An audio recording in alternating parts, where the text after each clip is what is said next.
өкінішке толы өмір. Дәнді Изи екеуі Тутинде тұрғанда кездестірген еді. Күлгенде екі езуі екі құлағына жететін шоқша сақалды жігіт. Теледидардан көретін мал дәрігеріне ұқсайды.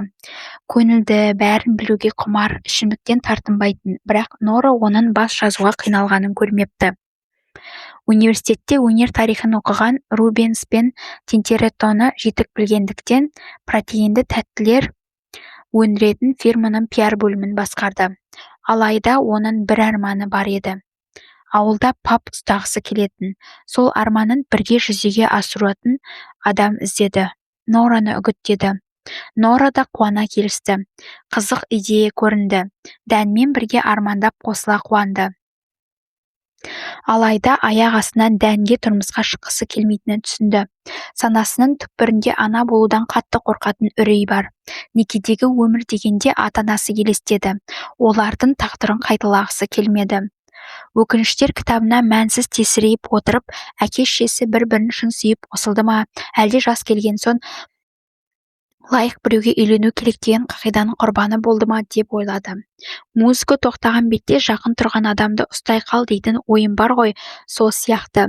Бұл ойын Нораға ешқашан ұнаған емес. Бертранд Рассель. Махаббаттан қорқу, өмір сүруден қорқу, өмір сүруден қорқатындар тірі өлікке барабар, дейді. Нораны меңзеген шығар, өмір сүруден қорыққан адам.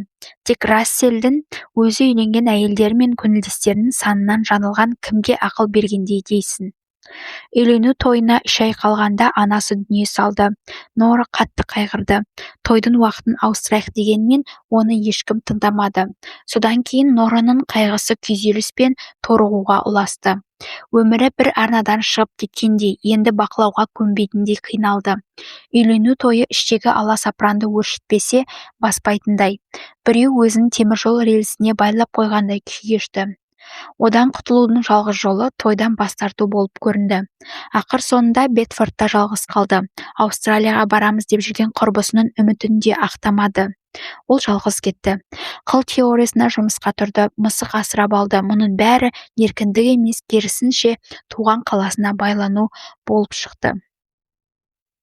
Болды, жетер, деді миссис Селн Нораның ойын оқып қойғандай. Тым көп болып кетті. Өкініш атаулы жан-жақтан анталап тұншықтырып барды. Нора өзін де өзгелерді де жерге қаратқанын, ешкімнің үмітін ақтамағанын айқын түсінді. 1 сағат бұрын осы күйден арылғысы келіп еді, анталаған өкініштер.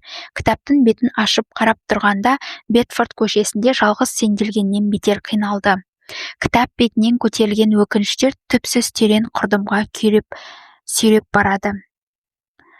Опыну, күйіну, қайғы мен мұңның зілдей салмағын көтеру мүмкін емес. Нора кітапты тастай салды да шынтақтай отыра қалды.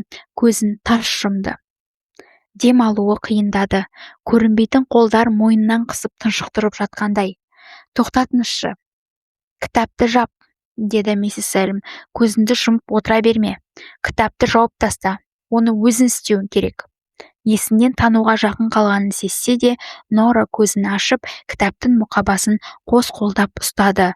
Бұрынғысынан да ауырлап кеткен кітапты жапты да жеңіл күрсінді.